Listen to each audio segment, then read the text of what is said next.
Attention crew, this is your Captain Caliban speaking. This is a supplemental episode of Enterprising Individuals where we bring you news and tidbits from the world of Trek, also interviews with special guests, and a few little surprises along the way. And we've got to get right into it today. Hold down X, we're skipping all the cutscenes. Star Trek is one of the most successful and diverse properties of all time, and that means that there's a lot of Star Trek video games, from the earliest text adventures to the VHS games of the 90s, all the way to Bridge Crew in VR today.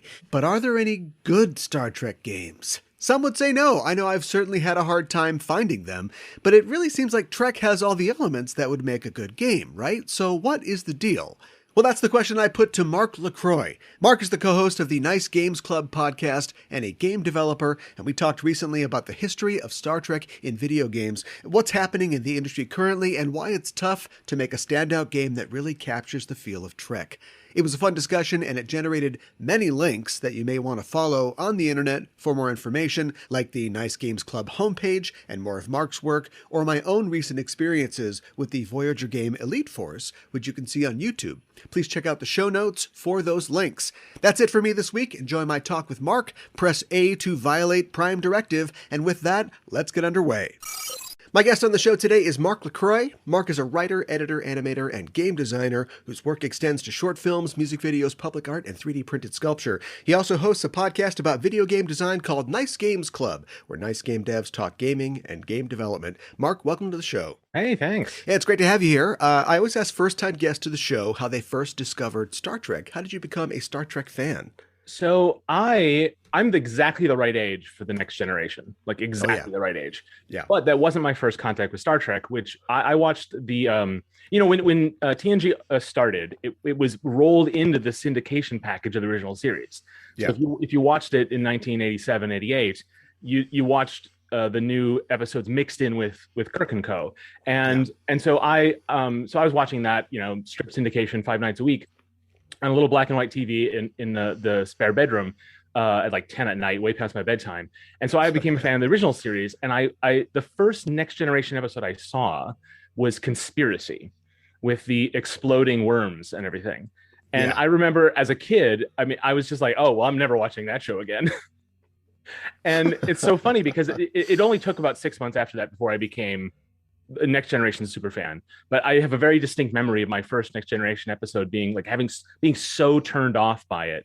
And then reading later that Gene Roddenberry got some studio notes about how gross that stuff was in that episode, and then upped the ante just to spite them. And then that taught me a very valuable lesson about not revering your heroes too much. Yeah, right. Yeah. Not everybody listens to feedback or responds in the same way. Yeah. Like, man, Gene, you could have got me 6 months earlier if you'd have been a bigger man about the whole thing. Yeah, right. Yeah, that's very similar to my story as well. And watching those blocks, where they go, okay, here's a new show, and then, hey, why not? Here's the old show, and kind of discovering them at the same time. How did you get started in game design? Well, I, as you alluded in my intro, which is a little bit outdated because I'm a multi-disciplinary artist, but right now I'm a game developer. That's what I'm doing these days. But I kind of fell into it because when I was doing a lot of work in design, film, media, I worked in advertising for a bit. All that's multidisciplinary. And the thing about video games is it's like the ultimate multidisciplinary art. And so it became a case where like, okay, I need to make some animations. So I'm working with Flash. Oh, you can code in Flash. Okay, let me see how that works. And I'm doing motion graphics now. And like, oh man, this task is taking, this General Mills ad or whatever is taking forever. But look, I can put some code into my After Effects to streamline some of the way this animation works and do some like code-driven animation. And so everything I did led me to software development as a way to learn more about the thing that I wanted to do. And so eventually I just was like, I should just focus on that. And so that's what I'm doing now. That's awesome. Mm-hmm. That's so interesting too. I think that like hopefully kids of new generations are getting this information about how they can get involved in game development, but also use those skills, in other disciplines. Because when I was a kid, I thought, boy, I love video games. It'd be great to do video games, but like doing video games, that didn't mean anything to me. I had no idea how to make that into a reality. Even though you can get in through programming or design or writing, there's all these different ways that you can get into it. So I never did anything with that, but that's interesting that you can use those skills so well. It's also something that I've also found interesting is, I've played video games as long as I can remember. If you're anything like me, and you might be, I mean, we're both white guy creatives of the same age who like radio and video games and live in the same state, then you probably felt that thing that I did growing up, which was that, like, my hobbies are shameful. Did you ever get that? Like liking video games or comic books as a kid, it's tolerated when you're young. But when you become an adult, it's like, oh boy, what happened to that guy? He still likes video games. I would say I read X-Men a little bit as a kid, and I did like video games. I mean, I had a Nintendo, but I was a kid in the early 90s. So, QED. But I think it was just Star Trek was like my only nerd thing. Sure. and so I had all the action figures and I had many of the board games and video games, and we'll get into that. But then when I got into high school, it was like, oh, Star Trek was that, and Star Trek was still on at that point, and it was like Star Trek was that thing I loved as a kid, and I never shied away from telling people I loved Star Trek as a kid, and it was just this little black hole of my life where it felt like a little too nerdy to still be super into. Like I put away my dog-eared copy of the Star Trek Encyclopedia. I didn't throw it away. I was never rejected it, but for a little while it wasn't part of my personality. And then in college, I got a T1 connection in my dorm room and basically binged DS9 in the way you did in those days, which was downloading the episodes illegally. From then until now, so the past 20 years, Star Trek has now become again part of my personality. But there was a time when it felt like, oh yeah, I love that thing, but like it's not okay. We don't need to talk about it. But I didn't have that with a lot of other things because I guess I always felt like a nerd because I loved Star Trek so much. But I didn't actually. There was a lot of those other things I didn't have to that same degree. So hearing a lot of people's story about growing up nerds and then now it becoming the mainstream, I don't feel as connected to that because Star Trek is actually still not quite mainstream in the same way. Star Trek fandom is not quite mainstream, even though Star Trek is, if that makes sense. I think that's true. And I think that, obviously Trek is experiencing a renaissance now. And because everybody has to be so private about their streaming numbers and their subscribers, it remains to be seen how many of the new viewers are, new converts to Trek, quote unquote, normal people who are watching Star Trek. It's certainly true that, in the last heyday of Star Trek in the late 80s and early 90s, everybody watched Star Trek. Like you didn't have to be a Star Trek nerd. TNG was just like family viewing, at 8:00. And so I think that's interesting. That's an interesting point to make about whether or not Star Trek fans are as mainstreamed as some other nerd fans. I think you can wear any old person can wear a Wolverine or definitely a Punisher shirt, on the street and be fine. But is Star Trek, have they made the big time just yet? I don't know. I do wonder if it's about the thing that, and I mean, I'm biased, I think, but like the thing I like about Star Trek that I don't like about Star Wars, I don't like about a lot of other things, and some things approach, but Star Trek is the only franchise with an ideology. Like it has a point of view that is so core to its being that it kind of escapes the Spock on a t-shirt. You know what I mean? Like you can have Wolverine on a t-shirt and like, even though there are like themes in X-Men, right? And like, and that's pretty powerful for kids growing up reading that comic. I'll give that more credit than I give something, say like Star Wars, which is really just about itself these days. But like, but with Star Trek, I think the pop culture presence of Star Trek became mainstream, but that core, what it's about, I think that's why you always hear in interviews, people remind you what it's about. Because I think it's one of those things that is a little harder to stick with the general audience.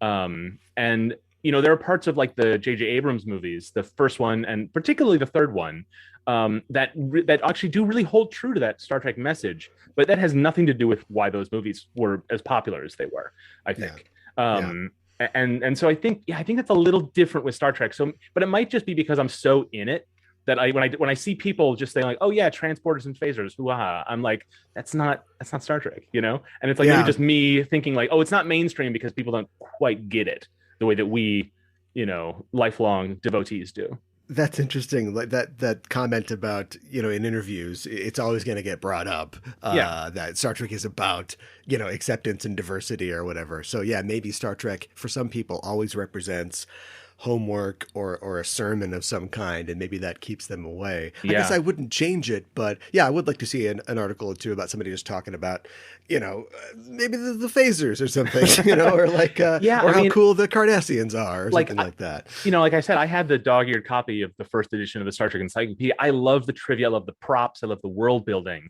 That was a big part of my experience with Star Trek. Mm-hmm. But I feel very strongly that the morality and that homework really shaped me as a kid. Oh yeah, me too. In a way that I'm much more dismissive of pop culture these days because it doesn't meet that standard.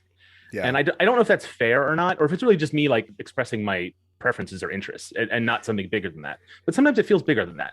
Like, you know, I you know, I'll take a phaser fight and a great transporter sequence, but you know, it's one of the things. And again, it comes up in these interviews all the time. It's almost you have to just, the actors, producers, writers, and Gene Roddenberry would always say things like, remember, it's about the human adventure, almost as if like people kept mistaking it, or they kept worrying that people wouldn't understand that.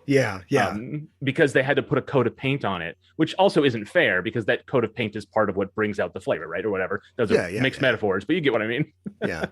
It also goes on into adulthood, I think, too. It's because all children's entertainment, I think, is inherently moralizing. That's just what we do. But as you grow up and become an adult, you grow up with those sort of lessons, but it continues like post-grad work, you know, into adulthood. Where I'm still looking for sci-fi that does that. And if I watch something else, I might enjoy it, but like the characters will make a decision. I'd be like, whoa, Captain Picard never would have done that. Well, that's why the Next Generation is better than, say, Battlestar Galactica, because it's a kid's show and you can go back to it as an adult, right? As a kid, also, I didn't watch a lot of children's programming because I had Star Trek. And that kind of did it for me, you know. But like, you know, like Battlestar Galactica, even something like The Expanse, which is I think has more going on than, say, Battlestar Galactica did.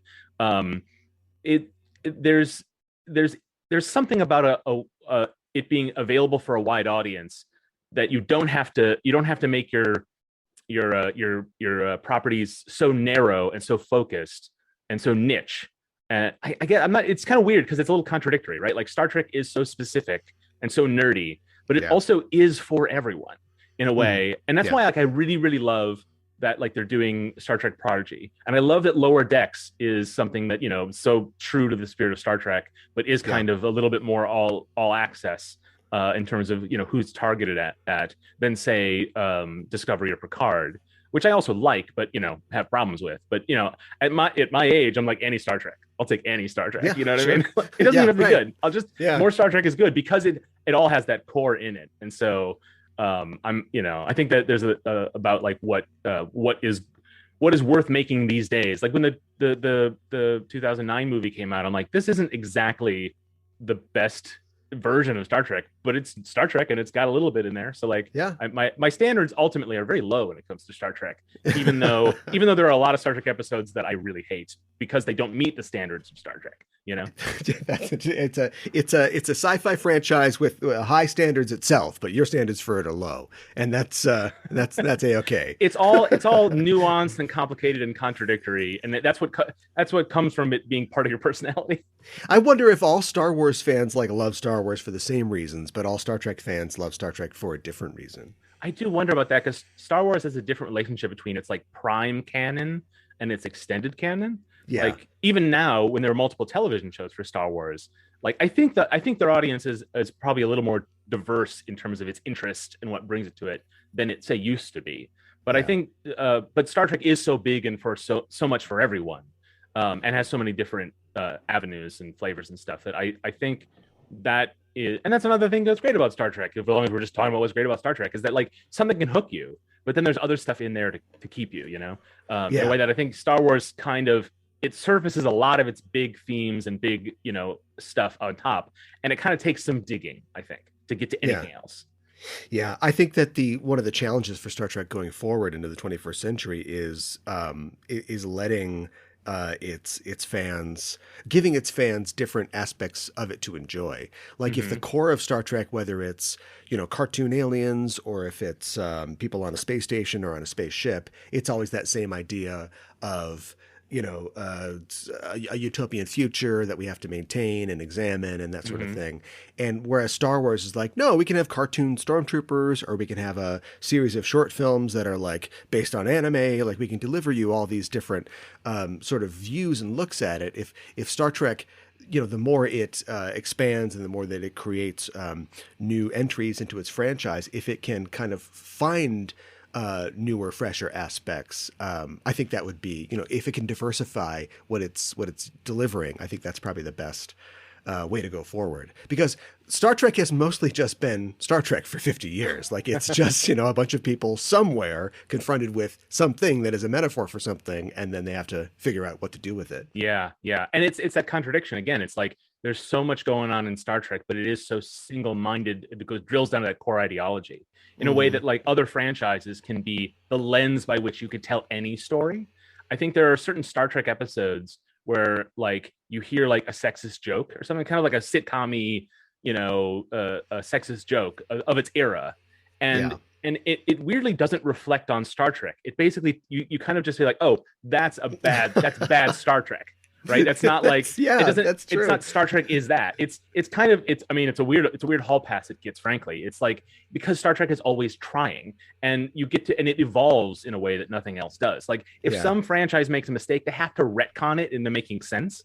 Yeah. Star Trek, as much as, dog-eared copy of the Star Trek Encyclopedia, they will throw crap out.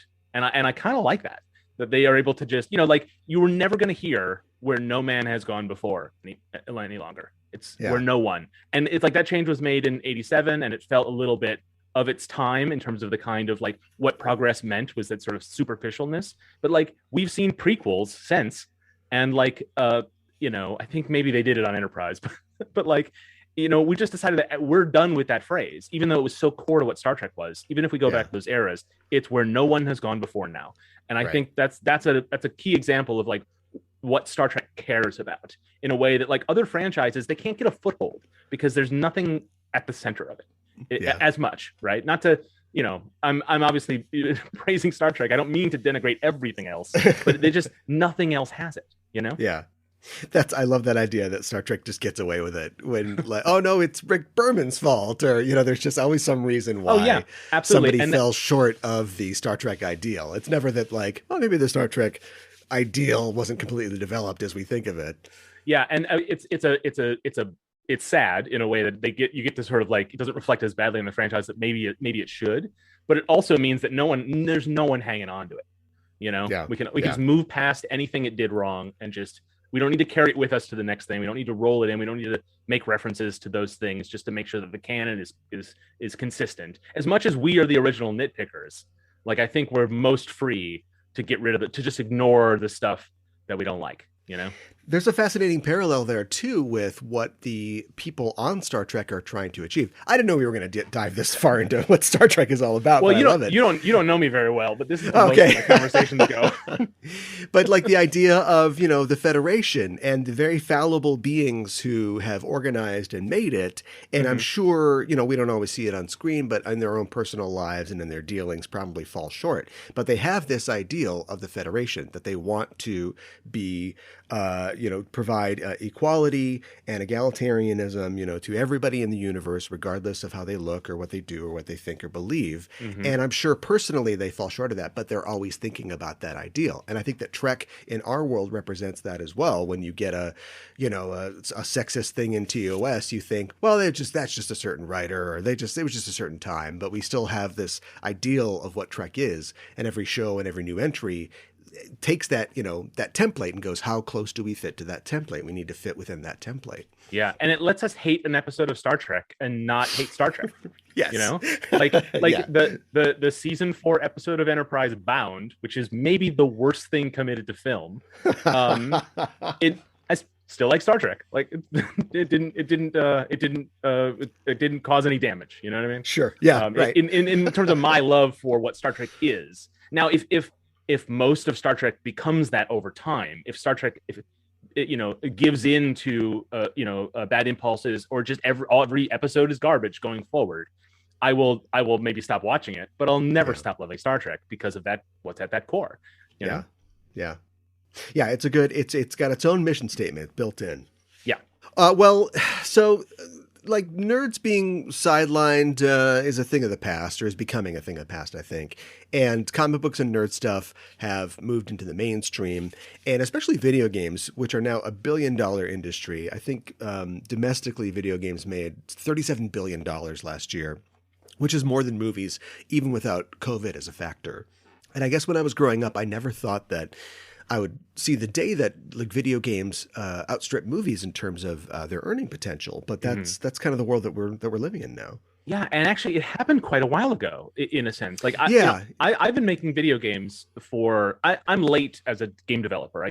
This is my second career, and so I've been making games for about 5 years, and I feel like I've been reading that story about how like games are bigger than movies, right? Then for like 20 years, and because it's still so unbelievable, because the place it operates, the place it lives in our culture, still feels a little bit outside of the mainstream, even though everyone has an Xbox, you know?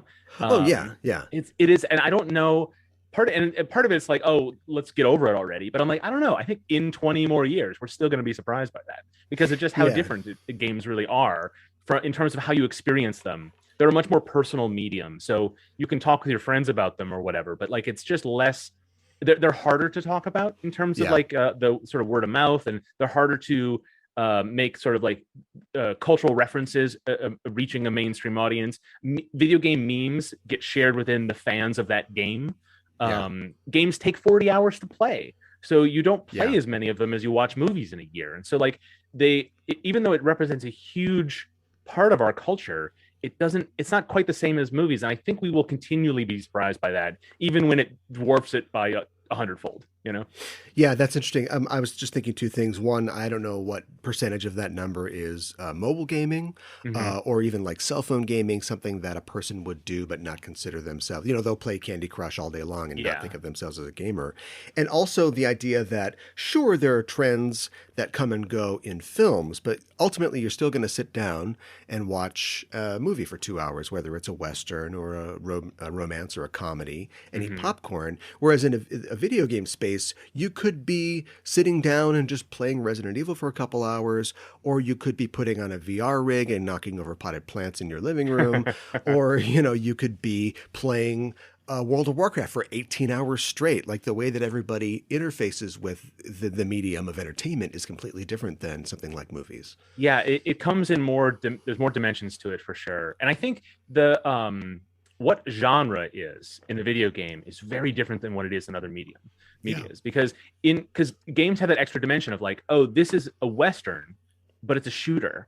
And I think when like my taste in movies, I'm like, I like science fiction, I like contemporary drama, I don't like fantasy. Okay, fine. Those are my tastes of genres. Yeah. But in video games, it's not quite the same thing. And I think especially people who are like really hardcore PC gamers, they care less about settings and themes and story, even though they love settings and themes and story, right? Yeah. They like shooters, they like action games, they like visual novels, they like narrative heavy RPGs, but they don't care what they're about. Do you know what I mean? And I think that's because games require practice, and they require familiarity with mechanics and control schemes, and just they're machines you step into.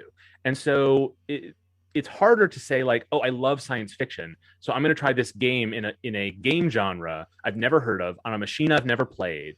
Yeah, that takes me 40 hours. That's a harder sell, even though I would be the perfect person because the themes are so great, which is one of the reasons why, I mean, as an indie developer, the games I make are smaller. And as someone who tries to, and someone inspired by Star Trek, I'm much more interested in themes and setting and story, and how game mechanics can reveal those things rather than be something that those things just live in as a coat of paint. And I think that's one of my biggest problems with games right now is they feel trivial, and they feel less like an art form to a lot of people, because that marriage doesn't always happen. That doesn't mean that it's less of an art form, because a game with great mechanics with a bad story is still a work of art, or vice versa. But I think we think of them as we don't take certain gamers take one part seriously and not the other, and vice versa on there. If you take both seriously, you are so picky. There's a very few video games you could even play. Yeah, that's true.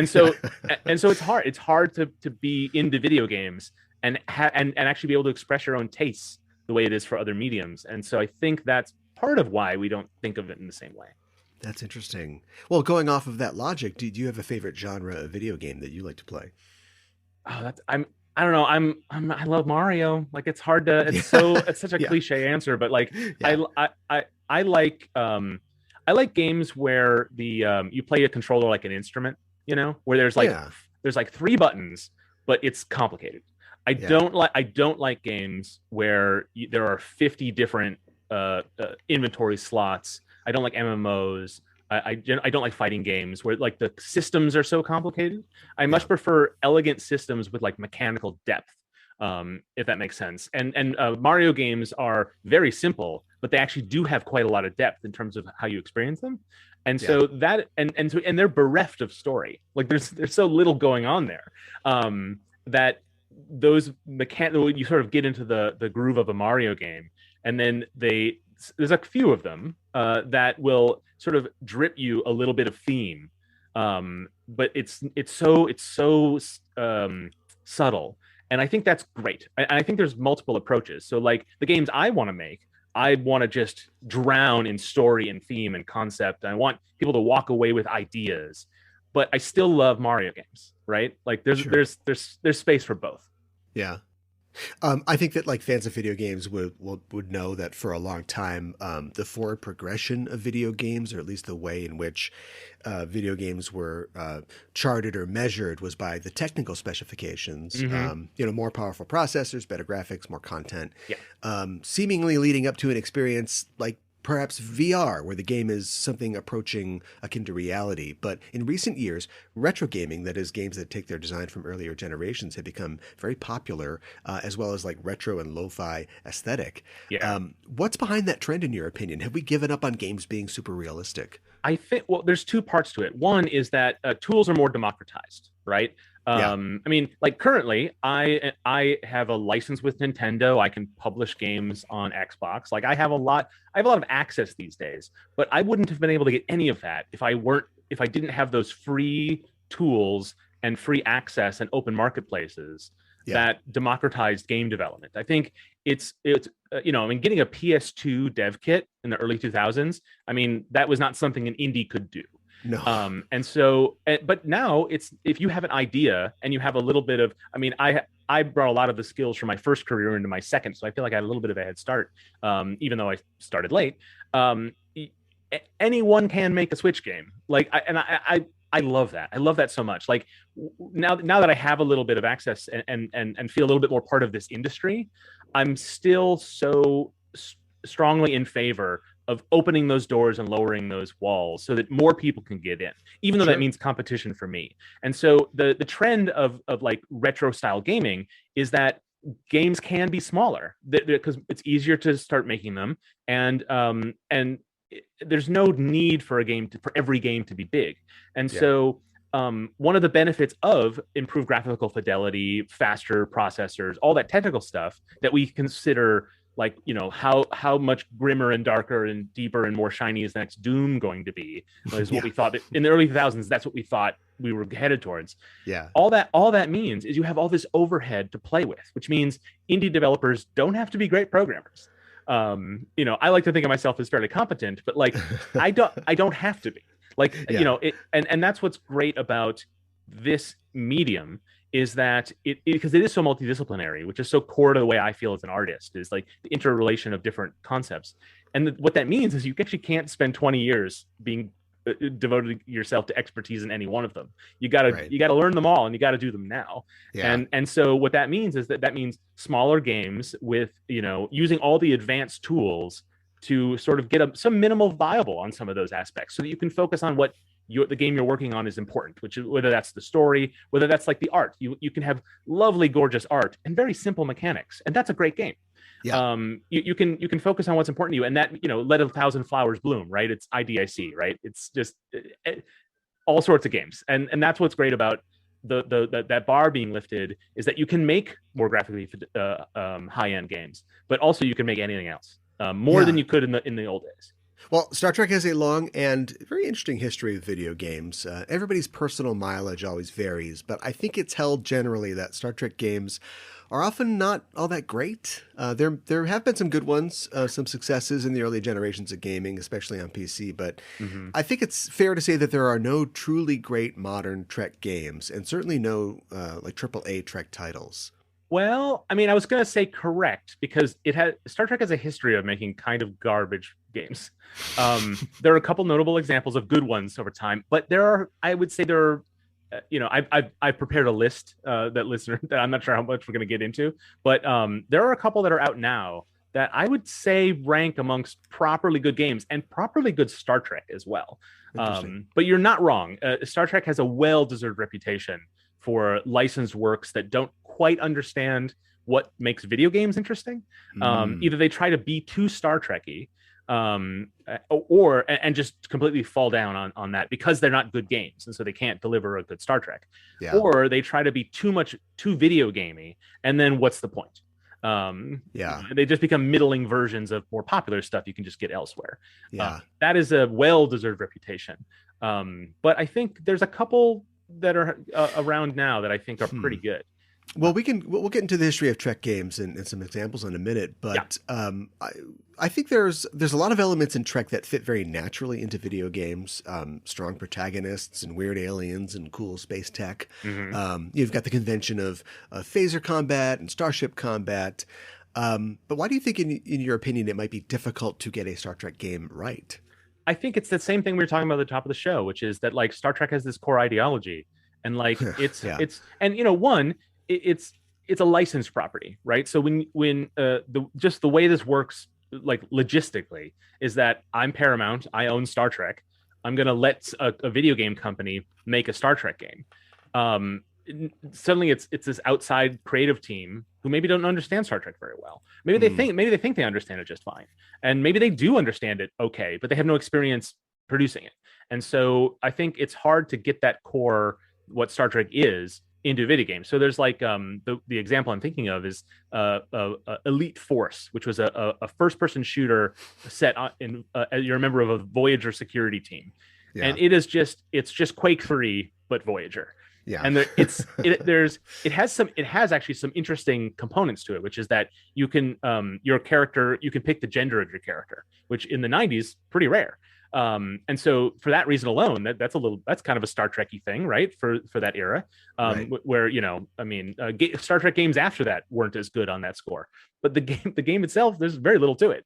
On the other hand, you have games where like they want to tell a whole Star Trek story. Just the games, they're not good. I think that the NES and Super NES and Game Boy Star Trek games, from original series, Next Generation themed ones from that era, they're hard to use. They feel like PC games, like really finicky PC games from the 8-bit era mapped onto a console. And you read captain's logs, and there's like some non combat components, and it just never comes together. And so like it's just too hard to get into. There's a few examples where like you can where it sings on both dimensions, but they are rare.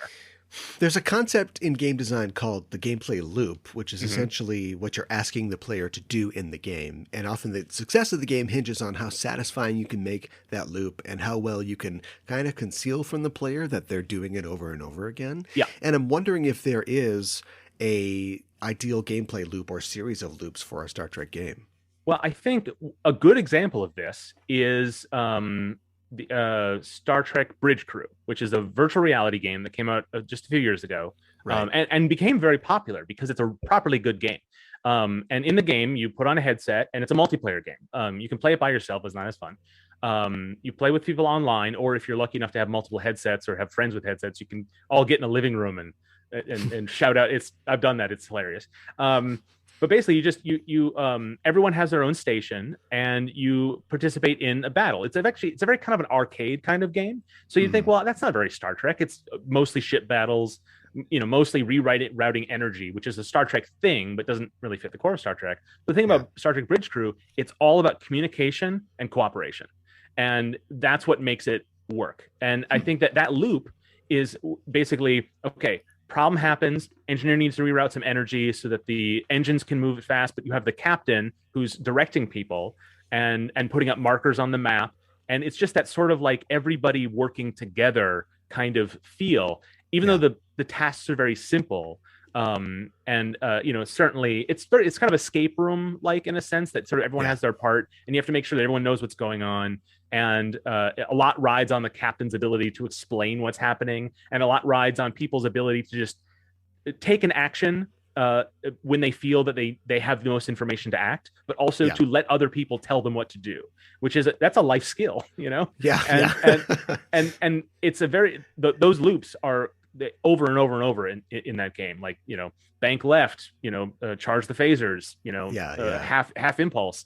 And it feels fun. It feels a little theme parky. You have to play act Star Trek, so that's fun. But the mechanics really reinforce the theming, and it does it with a very tight gameplay loop. So I have a lot of praise for that game. Nice. I don't have a VR set. I own the game, and I can play it with a controller, but it's not quite as fun than the VR set. Yeah, it's the same game, but that VR immersion like adds to it, right? It's this.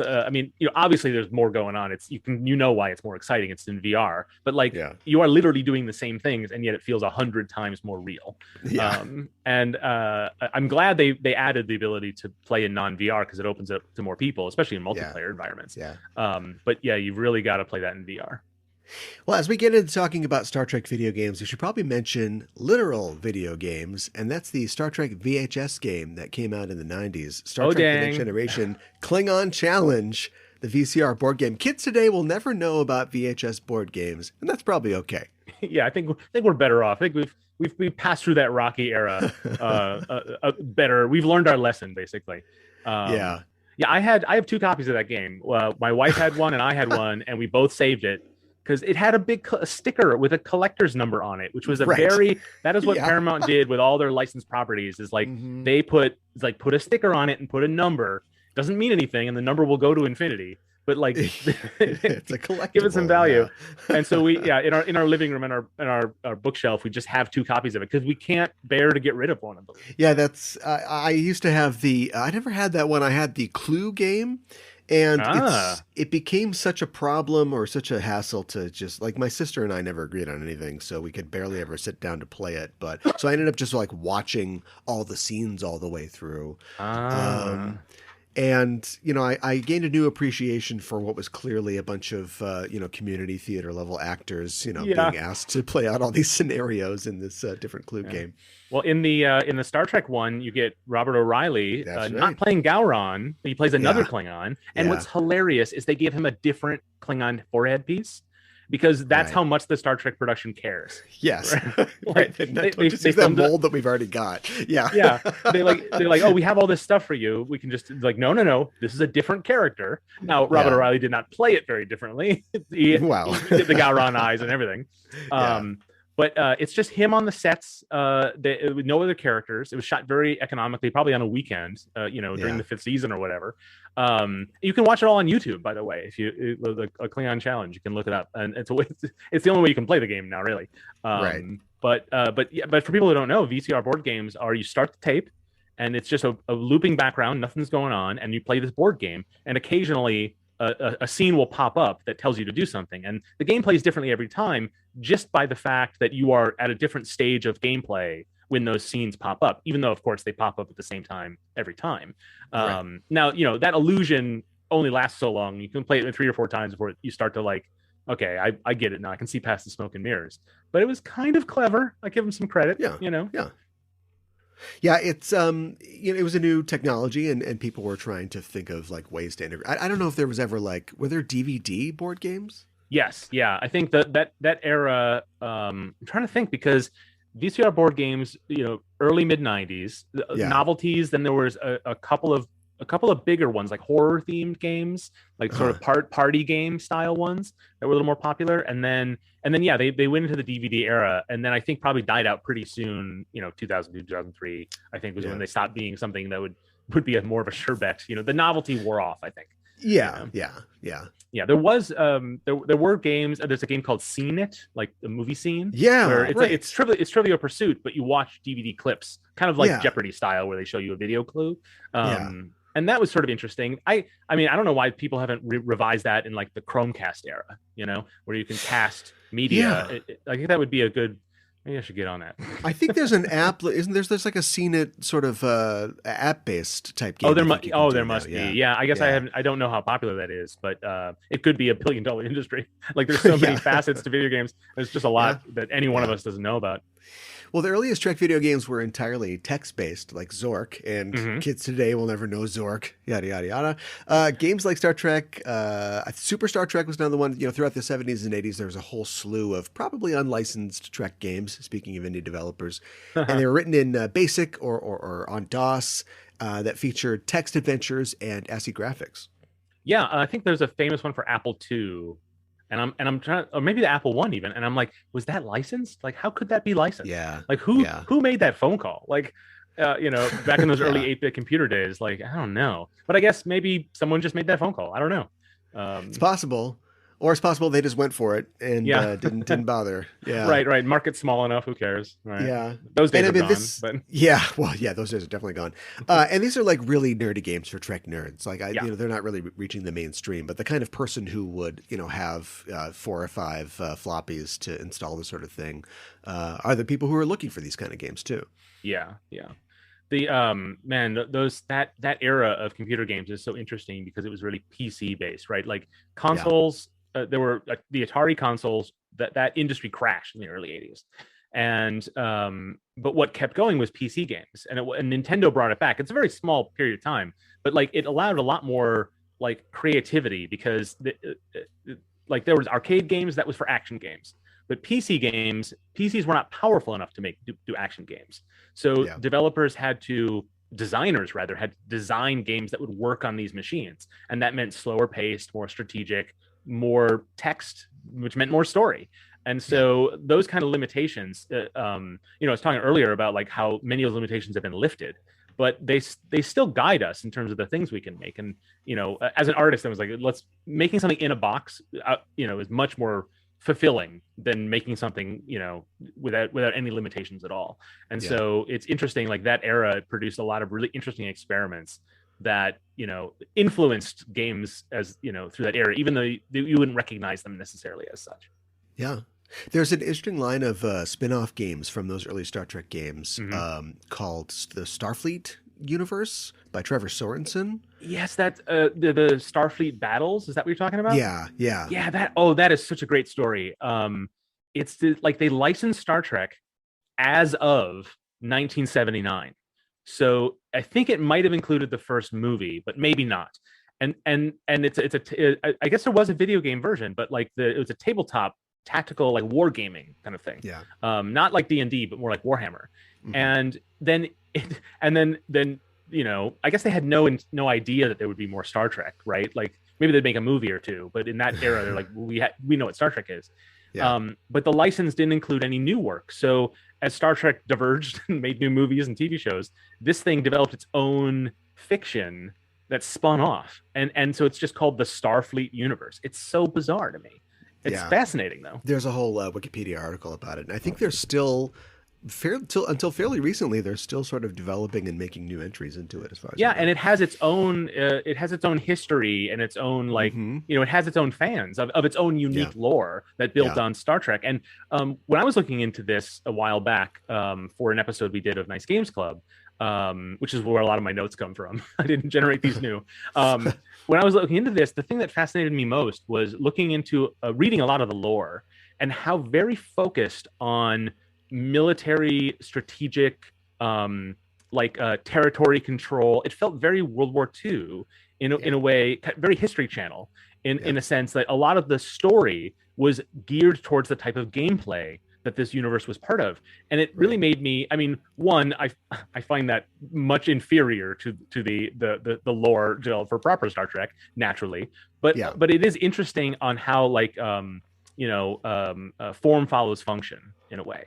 And I think that's something as a game developer you have to think of, like the kind of story you want to tell. Like it needs to make sense with your mechanics, and your mechanics should derive the kind of story you want to tell. So if you want to make a first-person shooter that's all about love and understanding, like good luck. You can do it, I guess, but it's not going to be effective either as a shooter or as a story. And I mean, someone will come up with a way, but I think Starfleet Battles is a definite example, because you have a case study of like what happens to a storyline of fiction when it's governed by essentially seen entirely through the lens of wargaming. Which is not ostensibly that element exists in Trek, but it's not really the focus of Trek. Lots more heroes on the bridge going out in a flame of glory kind of heroism, and less the leaning over a microscope heroism that we like to think is a little more Star Trek. We should probably talk about Star Trek arcade games, and the first Star Trek arcade game came out in 1983. Star Trek Arcade, also called Strategic Operations Simulator, was a vector graphics game very similar to 1983's Star Wars, which came out in arcades the same year. You ever played this game? No, I'm trying to think of any Star Trek. I played a Voyager arcade game that was like a light there gun is a shooter. Voyager light gun. But I'm probably I'm too young for a lot of those earlier games. I was lucky enough to find a retro arcade that had Star Trek Arcade. Played it. And it's if you've ever seen or played a version of the old Star Wars arcade game, it's very similar to that. So is all of the Star Trek of it like on the decals on the side of the cabinet, or is there any of the arts, the vector art, does it actually feel like it looks like Star Trek at all? Actually, it does. They've got a precedent in the movies, right? Like in I think Wrath of Khan, you see some vector graphics, and so those are kind of translate to the game. Like you're fighting Klingon warbirds, and they look similar to what you see in the graphics in the films and stuff like that. Well, that's cool. Yeah, it's kind of a neat game. Yeah, I would I don't know how much a cabinet it is, but if I was going to make a big purchase, I'd totally go for that.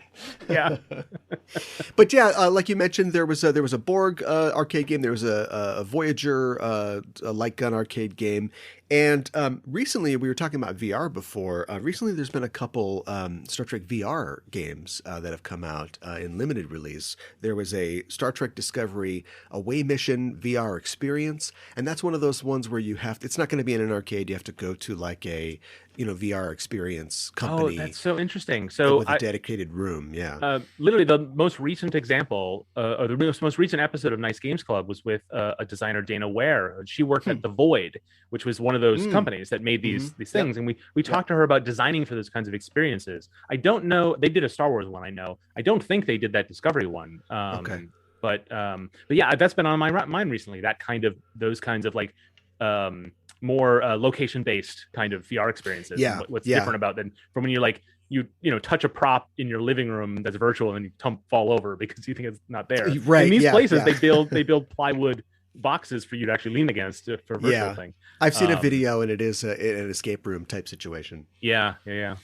Also, Dave & Buster's did Dark Remnant, which is a VR game / ride that focuses on it's a shooter experience, more or less. I've actually played this one. I wrote an article about it for a website, and it's a lot of fun. Yeah. You sit down in like a sled type thing, with 10 or 12 seats, and it moves around, and you're it's a Star Trek 2009 era type scenario with I think the celebrity voices do the talent do the voice talent too. Oh, cool.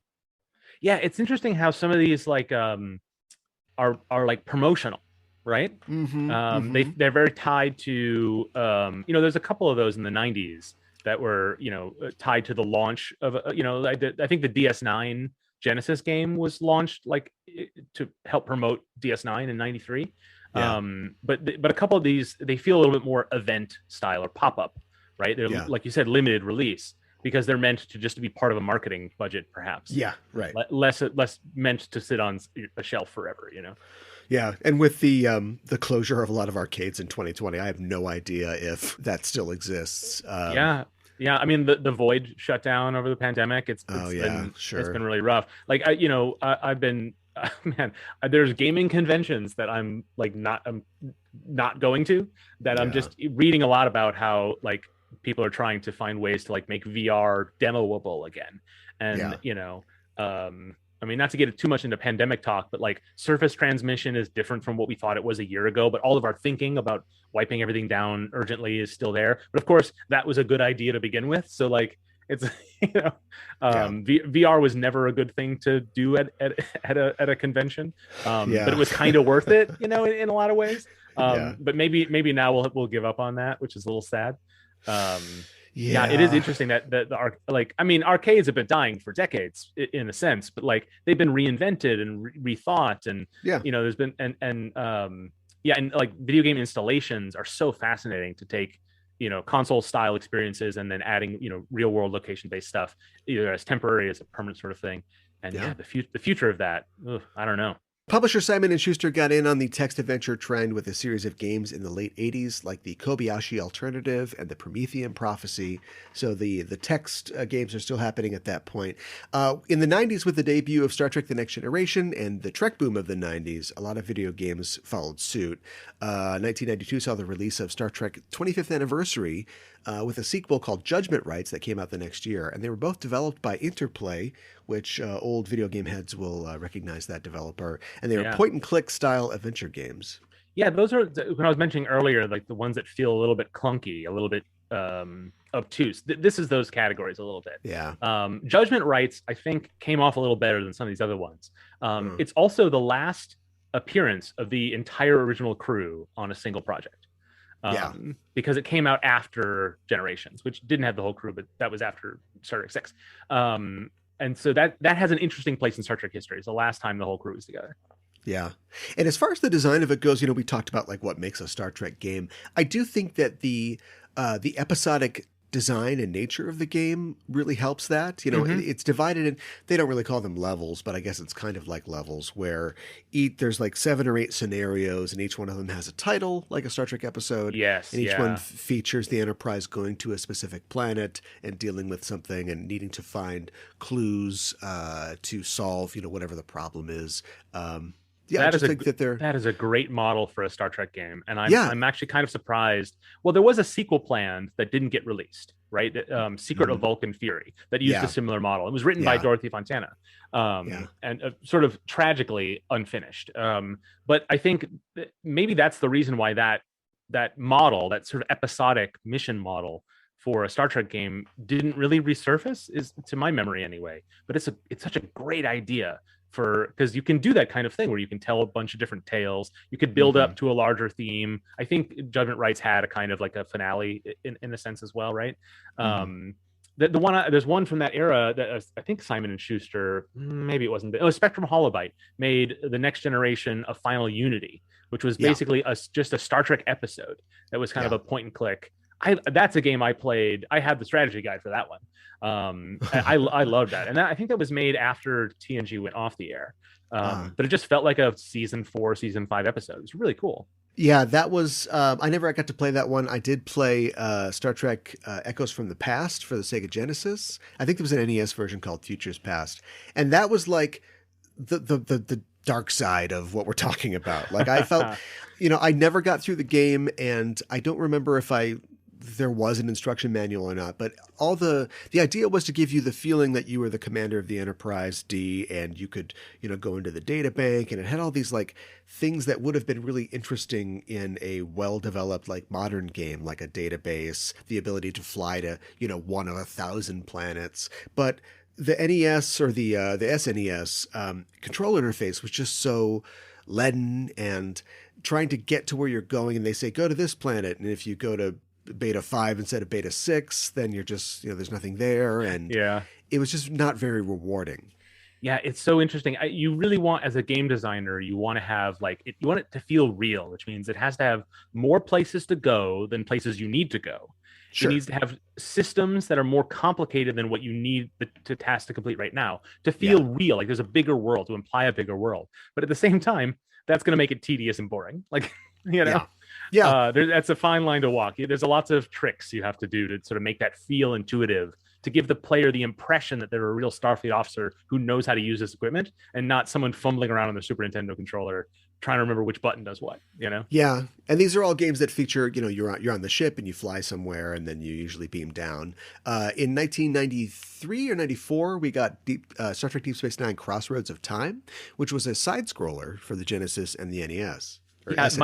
My favorite fact about that is something I think about a lot. When I didn't play that when it was new, but I played it some years ago, and I think that's a great game. Okay, great game is maybe overselling it. It's interestingly, there's good things about it. One, the story is interesting. It's really enmeshed in that first 2 seasons of DS9 Bajoran politics stuff, which I love that. And one of the things that DS9 is my favorite Star Trek, but I do kind of wish they'd stuck with that and did less Dominion stuff. As much as I also like that, I think they lost a lot of Bajoran politics, which I adored that in the first couple seasons. And of course, that was when it was released, so it's around that time.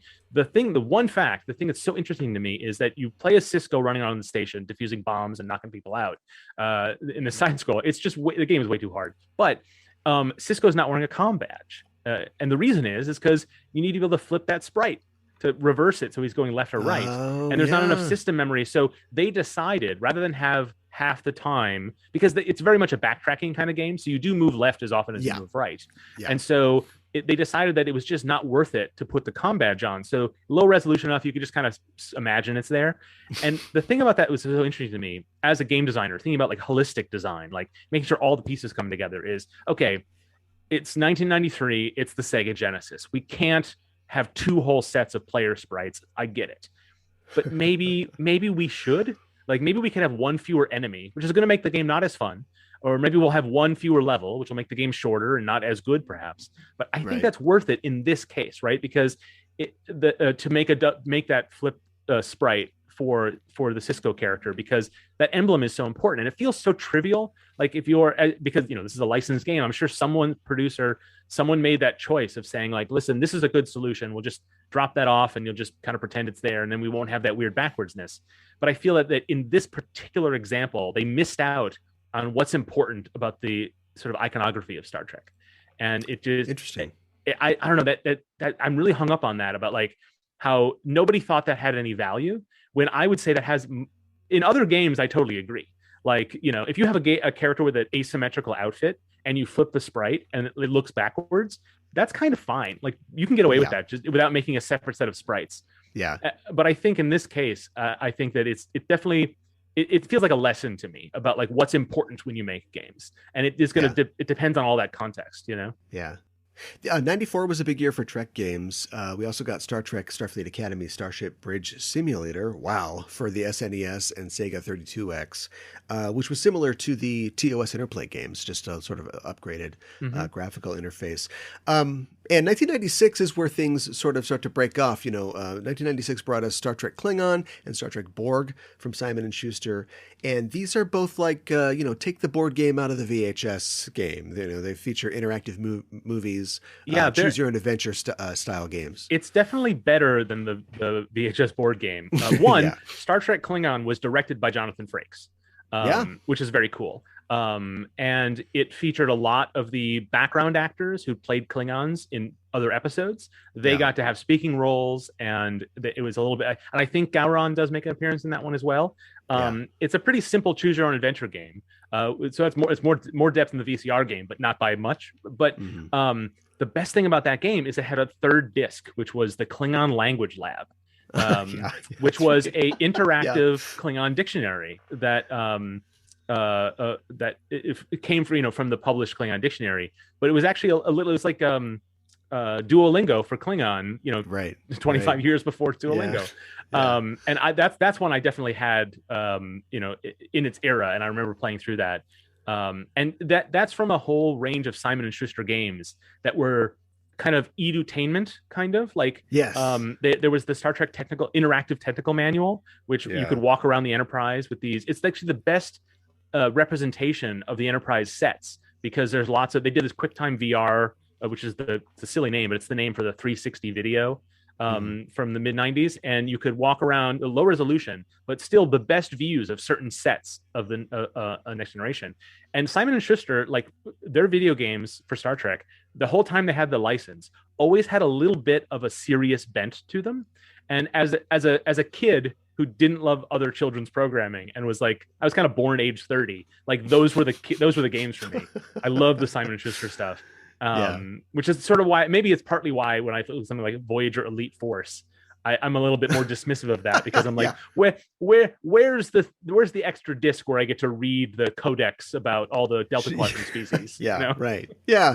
And in Elite Force, they've pretty much modeled a lot of Voyager anyway, so why can't I just like walk around and explore? It's a good looking game. Voyager. The days of FMV. Every video game had to cram a bunch of video in there.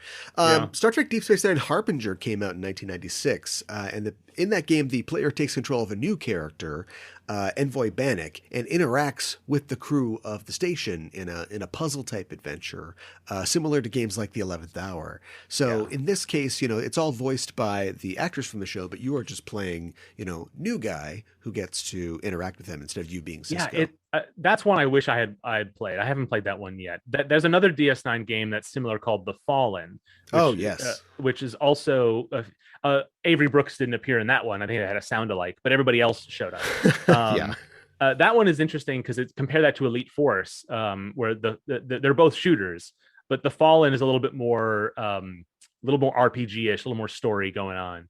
Trying a little harder, and of course Simon and Schuster made it, so that might be why. The other interesting game developer fact about this that I don't know how much it's interesting to me anyway is Elite Force was made with the Quake 3 engine, and The Fallen was made with the Unreal Tournament engine.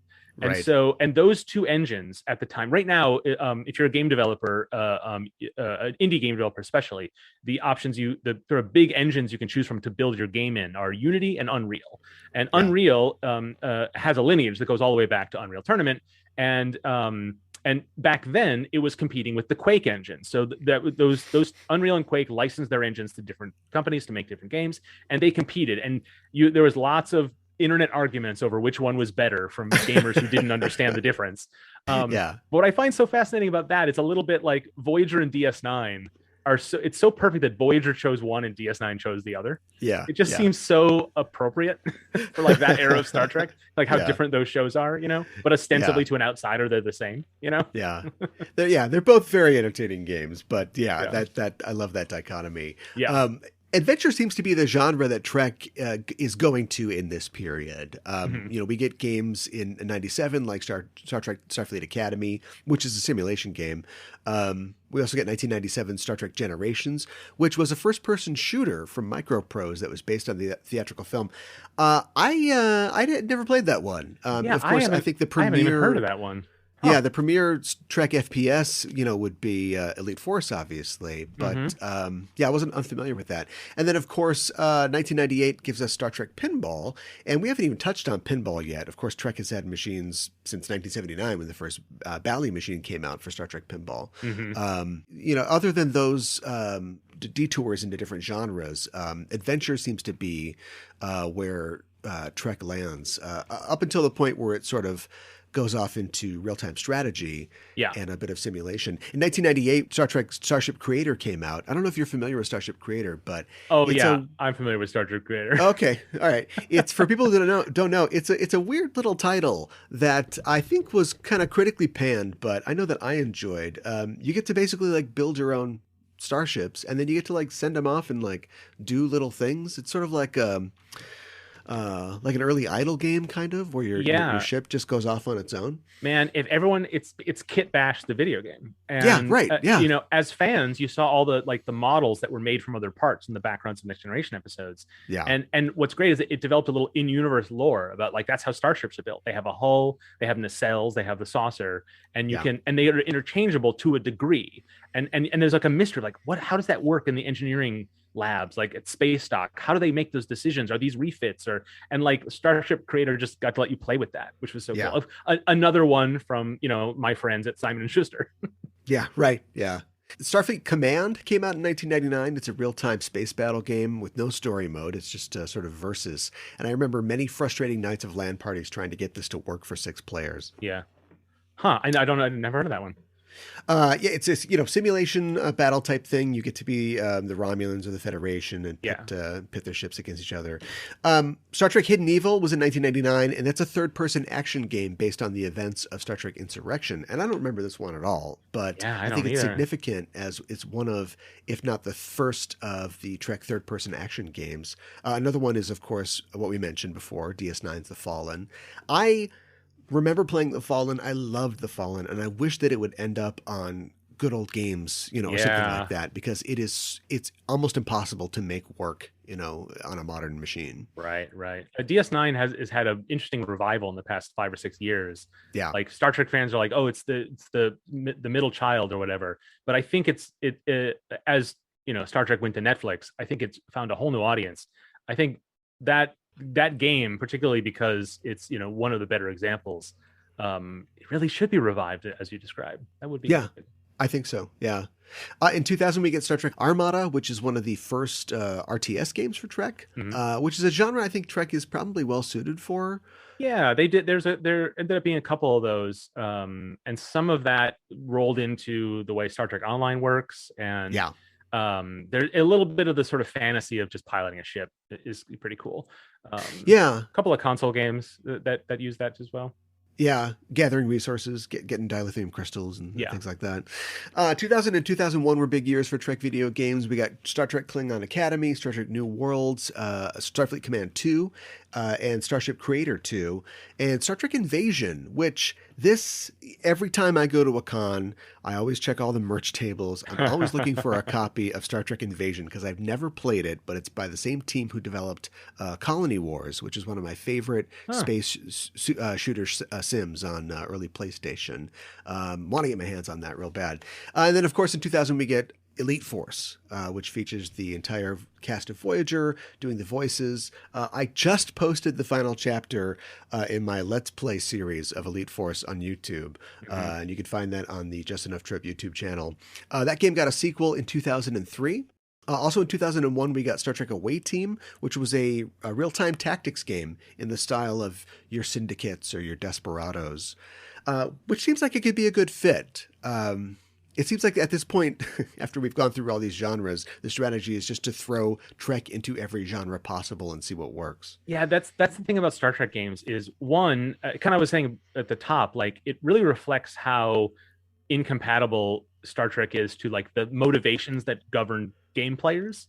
And I think, and so some of the better examples are ones that either take a more nuanced approach or really take the Star Trek-y part of it seriously enough to change those mechanics to fit it. But the other thing that these games reflect is just like the eras in which what were popular, right? Oh, for sure. Because you it's easy to just sort of like treat Star Trek as a coat of paint on some of these, and then it reveals what was popular in 2002, what was popular in 1996. Like it kind of like, oh, this is just what was going on, and more than other games of those eras, which feel a little bit more of their, a lot of them, even though if they were trend followers, have a lot of their own unique qualities. Whereas sometimes the Star Trek games are just like, this is what's happening. And it's kind of an interesting little way to view video game history. That's, what's going on in Trek definitely influences how the games come out. I mean, in the mid-aughts, Trek leaves TV, and so the games start to kind of dry up, and we don't get like multiple releases per year. In the mid-aughts, though, we did get Star Trek Bridge Commander, Tactical Assault Legacy, and Encounters, all of which were for consoles, because of course consoles are taking the market over at this point. Star Trek Conquest, which is a strategy game, came out in 2007. Star Trek DAC, which was a multiplayer combat game, came out in 2009 to coincide with the release of the J.J. Abrams movie. And likewise, the third-person action game, just simply Star Trek, comes out in 2013 to coincide with the release of Into Darkness. A bad film, and from all accounts, a pretty bad game. Yeah, so the thing about that game is it's an interquel between the 2009 and which is Darkness.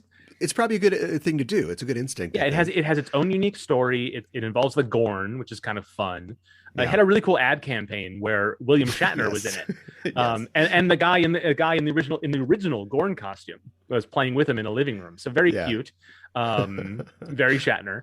I don't hate that game. It's not good. The story's not great. The mechanics are, it's very a Gears of War kind of third person cover shooter action game. But I kind of don't mind. Like it's like same way like mediocre Star Trek is still Star Trek. Like the thing about this game is like, yeah, it's kind of bad, but like who cares? Like it's okay. Like it's not committing any crimes, you know? Sure. Yeah, I'll have to give it another chance. I think I played a demo or saw a video or something and thought, not for me, but I'll have to give it a chance. They were planning on, so this was the era of the PlayStation Move, which was the PlayStation's copying the Wii remote. This is before VR, so which used the Move controllers. There was a plan to make this game, make a phaser peripheral for the PlayStation Move to sell with this game. You know, which was a bad idea. I'm glad they didn't do it. In 2010, of course, Star Trek Online is released, and that gives us one of Trek's longest running and arguably most successful games. Are you a Star Trek Online player? You know, I will tell you, when Star Trek Online was announced, it was announced in 2005, I want to say.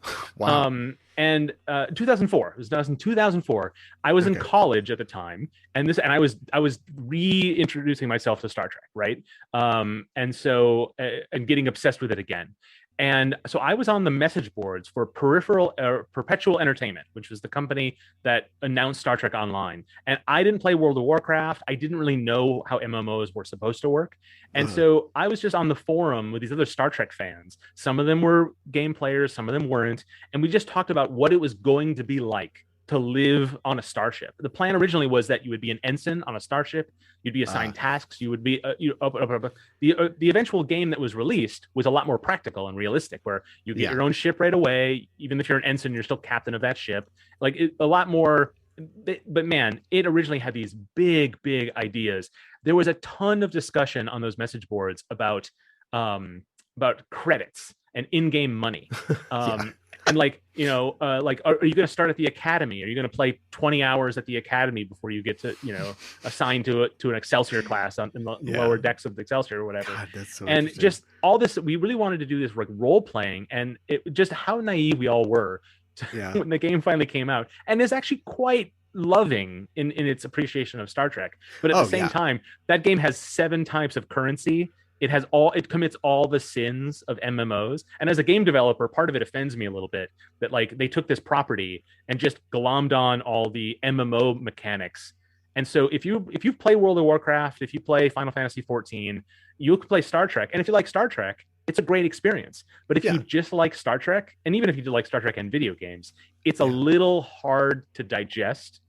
But it is full of tons of fan references. You got to see Captain Nog really early in the game, voiced by Aaron Eisenberg, which is great, especially now that he's gone. It is, you know, they keep bringing back actors to do little fun things, and it's all, if you care about if you have the dog-eared copy of the Star Trek Encyclopedia, you are rolling your eyes constantly at Star Trek Online. But like, and the currency thing is, I would say, unforgivable in terms of it being a Star Trek game.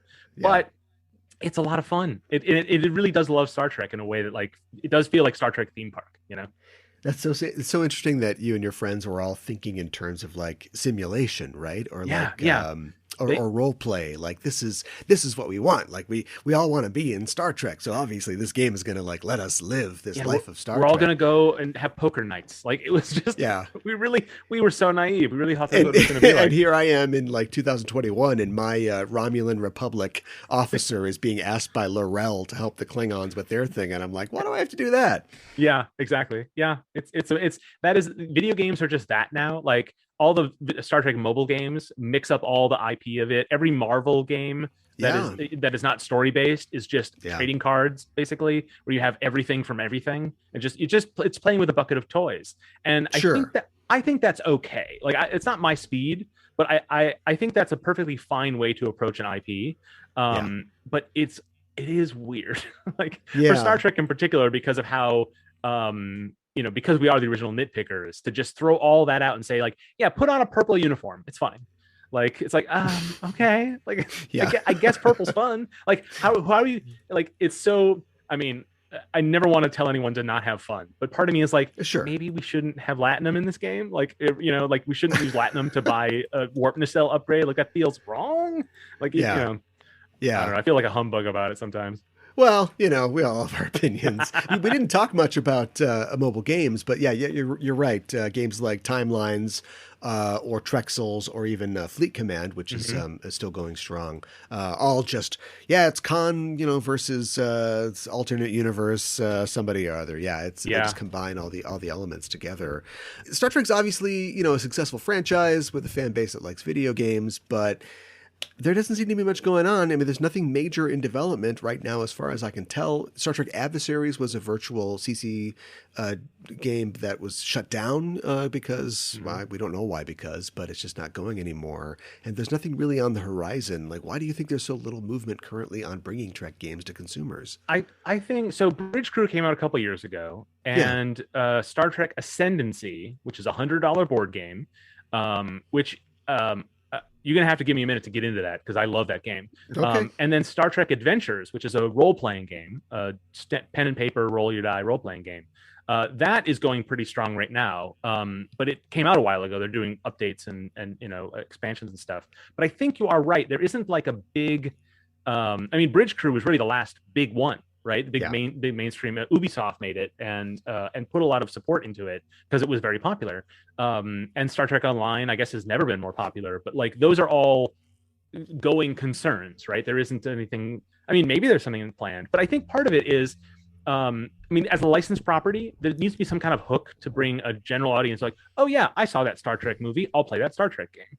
It's a little harder, I think, to say like I've been watching Discovery and enjoying it. I'll play a Discovery game. Like, even though it feels like the same conversation, I think it's a little harder sell because it's, like, where's that story going to take place? Like, it's a little easier to do these kinds of video game spin-offs when there's something, when there's like events, right? And I think Star Trek has now again become this just rolling machine. And I think it's probably a little bit to do with that. I also think that licensed games generally that are not mobile games are kind of are on their way out. Like it used to be that every movie that came out had a video game that was released on the same day, right? Yeah, right. And they were all pretty bad usually. Yeah, right. But if you like that property, you could have a good time with it. They were always, they always had to meet a deadline, so the developers were always they had to cut a lot of features at the last minute. And movie schedules change, and they don't care what that does to the poor Activision sub studio that's responsible for it, for the tie-in. But like. Or Acclaim. Depends on what year we're talking about. Yeah, exactly right. Yeah. It is interesting how sometimes you'll something will be delayed, and then especially in this past 2 years with the pandemic, the movies have been delayed, but then tie-in media kind of gets released eventually around it or something, like a comic book or some sort of a mobile game or something like that. But generally, like big action games don't really get tied into the release of these properties anymore. So they need to sort of live on their own merits. And so that's like a harder conversation to have. And I guess if I'm developing a game at a studio, I kind of just want to make my own thing. I don't really want to I want to make a Star Trek game, but also I kind of don't. I kind of just want to make my own thing inspired by my love of Star Trek rather than, as much as everyone wants to get their hands on properties, I think there's less motivation to make these things unless you have a really cool core idea like Star Trek Bridge Crew, which was just a good enough idea that it made sense. It made more sense to make that a Star Trek game than to make it a unique property. You know what I mean? That's so interesting because it's such a huge universe, and nobody has ever needed an excuse to make a Star Wars game. But like something like something like Fallen Order, which came out recently, which I know it had problems and bugs and things like that, but it's like it was such a strong story that didn't necessarily really tie into anything that was going on in the films or any extended properties, and it was so. The story, at least, was so well accepted that they're, looking at possibly, it has been licensed, I think, and optioned to be a movie. And that's something that they didn't, I'm sure they made a ton of money, releasing that game. And it didn't have to be made. It wasn't necessarily tied to anything. I just feel like that this is part of like what I said earlier about how I think Star Trek needs to diversify so that they could have an element, an area of the universe, a character or a show that they could just do something like this. Like if you had made Elite Force now, it could have really taken off, and then we could like make an Elite Force show, or an Elite Force movie or something like that. Yeah, interesting. So the Star Wars is a good comparison because it's I think it's the different relationship to the expanded universe, right? Like there was that Shadows of the Empire for Nintendo 64. Yeah, that was just like a Han Solo type, but not Han Solo. Yeah, and right. and I don't think you could do that with Star Trek. I think a regular type. I don't. I mean, I guess I don't see why not exactly, but it's harder for me to imagine a Star Trek game because Star Trek is a big universe, and you could have your own spin-off in the Star Trek universe, but just make it a video game like that. Like just like you were saying, then it could later inspire other things. That seems like a good idea for Star Trek, but I have a little harder time imagining it. I almost want like a Cooking Mama game, but it's like one of the promenade vendors or something. Okay. Like I almost think that would be better than say like the Adventures of the USS whatever. Like, I think that'd be a harder sell for people. It's a little easier to be like, here's a Star Wars game starring a new character, but there's a lightsaber and a droid that he travels with, and it's like that feels a little bit more just like closer to what Star Wars is. Like that's, I mean, the core of Star Wars is its props basically. So maybe, that's. I think with Star Trek, it's a little harder to say, here's a person with 4 pips and a phaser and they beam places. I don't think that's as attractive to someone who like, I think, does that make sense? I don't know. Maybe that's not true. I don't know. What would the Star Trek Dark Souls game be like? Yeah. Just, you fail to scan the thing in time or something like they have to do it again. Well, developers can have trouble translating the feel of Star Trek to video games, as we've discussed, but can you think of any mainstream games or indie games that capture a similar feeling to Star Trek? Oh, that's a really good question. I don't think so. I think, and that's a bit of a concern I have. One of the things that I feel as a developer, and I'll just plug my own work. So if you'll allow me, I put out a game in 2019 called Widget Satchel, which is a game where you play as a ferret on a space station, causing mischief. So not very Star Trek like. Yeah. But the station is this remote outpost, and I did a lot of world building in the game that is revealed as you sort of wander through. And the idea is that it's a very Star Trek kind of place. And what I wanted to do with that is not just give it a coat of paint of Star Trek or like, it's Federation, but called something different. I wanted to imply to the player that this is a universe where there aren't big enemies, where there isn't a big bad. You're just goofing off on a ship, right? And the human characters who are your obstacles in the game, they're the people who will put you back in your playpen. They're not your enemies. And I think that's one of the things that I love about Star Trek is the idea that like, in another universe, we could be friends, right? I think that's such a powerful, if cliched at this point, message. But I don't think we see enough of that in video games, which are very much based on defeat the enemy, beat your friends, knock down the tower, like destroy the thing, win the war. Like that is so core to what games are because they're competition in a lot of ways. Yeah. And I feel as a developer, I'm much more interested in games being an avenue for story. Now that doesn't mean you can't have competition or you can't have fierce competition, but I want to make things where I don't want players to treat it to take that part of it seriously, if that makes sense. And I think so with Widget Satchel, the game, you run around, you knock crap over, like you are clumsy, you explode things, but you don't destroy anything in a sense. And so the game has a kind of a tone that is very in a lot of ways inspired by Star Trek's kind of approach, which is that the Picard can go to a planet and there's a big conflict, even though he could solve it with one photon torpedo. Yeah. And I think like, I'm not taking exactly those scenarios from Star Trek, but I think I do want to see more games that take those kinds of thoughts about like, it isn't just about what's possible, or it isn't about one force versus another force, who has the higher number, who rolls the best, status check on the 20-sided die, and much more about choices and self-regulation. And I don't know, these are kind of like, they can feel like ideas that are too big and too a little bit too hoity-toity for video games, but they shouldn't be, right? We talk about that stuff in other media, but that's part of why I try to put as much of that in Widget Satchel, but it's a small game. I'm an indie developer, so it has a small scale. But I don't see a lot of other games kind of embracing that notion of moving outside the language of I mean, we're not doing high scores anymore, but that's still what video games feel like in a lot of ways. Yeah. And that's nothing wrong with that exactly. It's just I feel there's more we could do, And Star Trek feels like a good inspiration to find out what more we could do. Yeah, that cooperative element is certainly thin on the ground as in most games. Yeah. I would put a word in for the Outer Wilds, which I feel like is a game that has, so much of it is literally about space travel, but also just about exploration and sort of putting the pieces together of a narrative that you learn more about, the deeper that you go into the world. Yeah. There's a cynicism, I think, in that game. That's true. That's true. I feel, and so, but that's the thing is, different dimensions, right? Star Trek is the least cynical thing ever, but that doesn't mean you couldn't have something that has that feeling and add some cynicism to it. So I think that's all right. And they're doing all these, they're like branding Minecraft in all these ways now. If there's not a Star Trek Minecraft, then somebody should get fired. Like, you cooperate, you build things, you could just skin it as, phasers and things like that, and batleths instead of pitchforks or whatever they've got. Yeah. And somebody at Viacom's got to get that going. There's a whole genre of games which is about creation, right? Fortnite has a little bit of this with this creative mode. I don't have a lot of great things to say about Fortnite, but it does have some great stuff in it.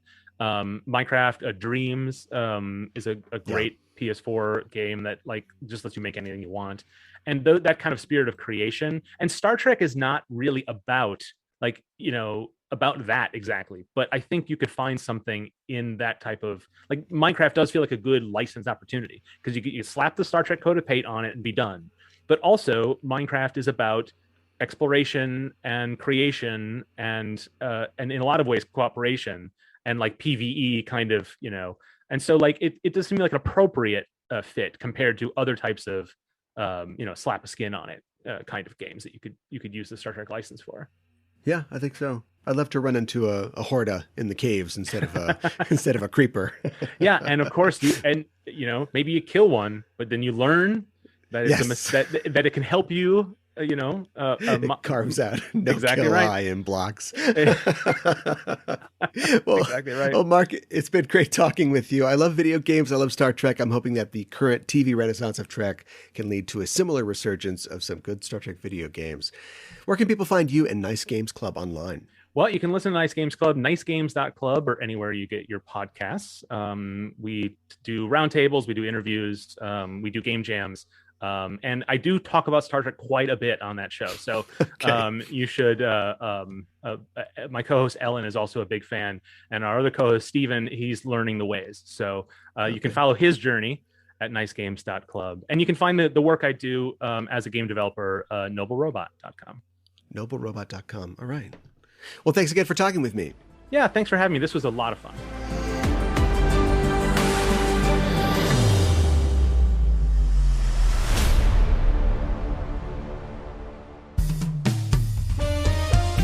BackTrekking is back for an all-new season. Hi, I'm Caliban. And I'm Gooey Fame. And we'd like to introduce you to BackTrekking, the podcast that explores the real-world inspirations behind your favorite episodes of Star Trek. From historical events to classical literature to blockbuster films, we go where no pod has gone before to seek out the origins of classic Trek tales. Did you know, Gooey, that the TNG episode Too Short a Season was an allegory for the Iran-Contra affair? Yeah, only sweatier. Did you know that the Enterprise episode Regeneration was an homage to the John Carpenter film The Thing? Archer and T'Pol freezing to death over a bottle of whiskey would have been a controversial ending. As a dog lover, Archer would not like The Thing, I'm guessing. Oh my god, movie night is canceled. Join us every other Thursday for a journey back to the beginnings of the Trek universe. BackTrekking is available wherever you get your podcasts. No, Porthos!